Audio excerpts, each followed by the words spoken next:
Good is good, it's your boy Ty back here with another video. And in this video today, guys, we're going to be going over the new duos added today in NBA 2K24 MyTEAM. Dion Waiters, Tristan Thompson, the first duo. Villanueva, Ben Gordon, the second duo. Mike Conley, Daquan Cook, number 3. The Siakam, Scottie Barnes duo talked about a little in my first video today. Think that duo is solid. Obviously pretty expensive, but really solid.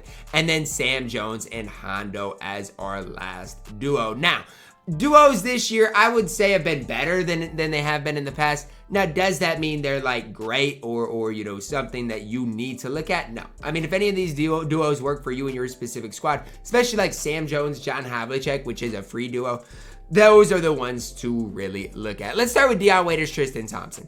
Now, I'm going to start this by saying this duo would need a lot to use it because Dion Waiters is not very good, and neither is Tristan Thompson's not a bad inside. For Dion Waiters, point guard at 6'3". I mean, Zach LaVine dribble style, Gabe Vincent base.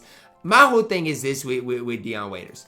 I remember, what was it, a couple years ago, we got a decent Dion Waiters card. My whole thing, his release is just not good. Like, I've used it, I've played against it. It's just not good. I just don't see what everybody else sees with Dion Waiters. I mean, yes, his attributes do go up quite a bit, but with Dion Waiters, he needs more. For Tristan Thompson, he gets better. Box out beast, brick wall, post lockdown, rebound chaser, all go up. So, I mean, for a guy like Tristan Thompson, he gets a ton better.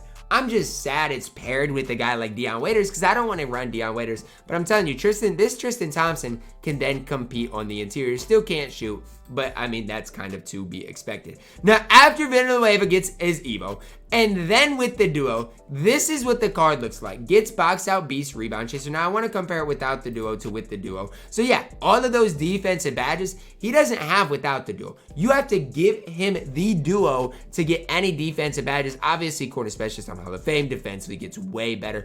I like Charlie Villanueva with the duo. I think this card's fantastic. Remember, he's a base emerald for 11,000 MT. And after you level him up, just becomes a ton better. Now, for Ben Gordon, here's what he looks like with the duo. 3-ball goes way up. Speed goes way up. Lateral quickness goes up. I mean, Ben Gordon becomes serviceable. Even defensively, gets a few badges. Claymore, corner specialist on Hall of Fame. And his release is solid. 6'3", is undersized at the point guard position. But for like a salary cap modes like that, I think this duo could be ran. I mean, again, I don't know how much of a Ben Gordon stand I am, but I really like Charlie V. And if I could upgrade Charlie V, get Ben Gordon to look like this, which is more than serviceable, I have no issues running this duo. That is definitely a solid duo in my team. Mike Conley, Daquan Cook up next. Now, let's just start by saying Mike Conley in 2K is not great. Now, after you Evo him, gets a 91 3-ball, 93 speed, good acceleration, Slithery on Hall of Fame, Agent 3 on Hall of Fame, Limitless goes to gold, gets quick first step. He gets quite a bit better, and you guys can even see badge-wise what he gets. Problem is, defensively, hardly gets better for Daquan Cook. I mean, 3-ball goes up 3, speed goes up 5, acceleration goes up. Still defensively doesn't get anything, but he gets that gold limitless range, which, I mean, is super important by itself. Like, that by itself is super important. Do I think this duo is anything to look at? No. I honestly think the Conley Daquan Cook duo might be the worst duo we see today. And I'm hoping so. And it's more so because just Mike Conley isn't really good this year. 2K couldn't do, I mean, movement-wise, he's fine. It's just his release isn't good. And 2K can't really do anything to fix that. So, obviously with Conley, Daquan Cook, I'm just not the biggest fan of. Now, Spicy P and Scotty Barnes. I'm going to spend a little bit of time talking about him. First thing I want to say is this duo you can get with 260,000 MT. Now, is that super expensive? I mean, it's still expensive, but it is cheaper than some of the prices that we have seen in the past. For Spicy P, 84 3-ball, 89 speed defensively, obviously goes up. So what improves? Midi, speed, strength, interior speed with ball. Those are pretty good stat upgrades. Now, Fearless Finisher, Post Spin Technician are on Hall of Fame. I don't even know about Fearless Finisher. Post Spin Technician's a pretty good badge, gets Rise Up on gold as well. So it does get some decent upgrades. But the bigger upgrade comes with Scottie Barnes. As a base card, he's already fantastic. Then his interior perimeter both go up 6. He gets Hall of Fame catch and shoot vice grip, Hall of Fame clamps, gold rebound chaser. He gets box out beast, acrobat, fearless finisher go to Hall of Fame. And even his rebounding goes up. I'm a massive fan of the base Scottie Barnes card. I'm a massive fan.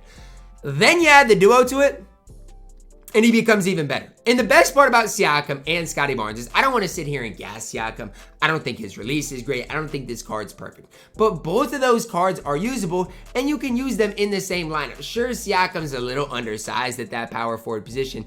I don't think anybody's going to debate that. But when you look at Siakam, he's got Hall of Fame anchor, interceptor, post lockdown, rebound chaser, and a 90 interior. Nobody's going to be able to mash Pascal Siakam on the interior. It's just going to come down to, for me in Siakam, I just don't love that release. That's what's kind of holding me back on the card. But once you add the duo with Scottie Barnes, and as good as it makes Scottie Barnes, I think this is definitely a duo that I'm going to lock in for Harden. Might as well run the duo, right? I mean, at this stage, I might as well. And so for me, sure, I'll sell AK, I'll sell MJ, I'll do what I gotta do to make the MT work. But these cards are gonna probably play for me for a while. Even for me, right? I'm gonna probably lock in for LeBron James. And so it's gonna be a limit to how long Scottie Barnes can play. But for now, I wanna play him and have some fun and a success with the card. This duo, one of my favorite in the entire game. I do know it's expensive, and so a lot of you guys won't be able to even get your hands on it. 260,000 MT. I get it, it is super expensive. But when it comes down to it, I don't want to even say worth it, but if you have these cards, if you do lock in for James Harden, it might be worth taking a look at the Scottie Barnes and Pascal Siakam duo. Last but certainly not least, Sam Jones, John Havlicek. For Sam Jones, 3-ball goes up 6, speed goes up 3, perimeter, lateral quickness go up, driving layup, ball handle goes up, Hall of Fame corner, guard up, mini magician, does get blinders, still doesn't get limitless range, defensively still gets nothing. And I had high hopes for Sam Jones because I don't think the card's great, but I'm like, you know what? If they upgrade him enough, I mean, shoot, he's a collector level card, but a lot of people got him for free. And look, a lot of people have Hondo for free. For John Havlicek, I mean, here's the deal. His upgrade, you're looking at strength, stamina, that's really it. Does get Hall of Fame clamps, interceptor, those are huge. Hall of Fame blinders, midi magician, and pro touch. So I mean, he actually gets a ton better. So I mean, if you're really balling on a budget and you want to run Hondo with Sam Jones, you can.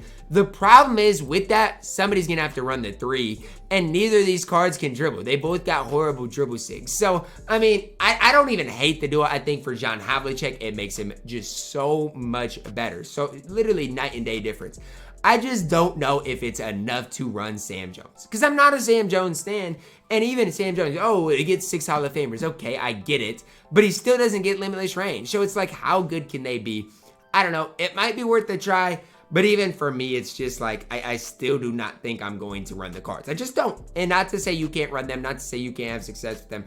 I'm just saying, from my personal side of things, they're both undersized. Neither one of them can make plays for you. Neither one of them can dribble. And so you got basically 2 of the identical same cards on the court. I know it helps Hondo out a ton, but is it enough to really want to warrant running Sam Jones, even a guy over like, I don't know, Robert Covington?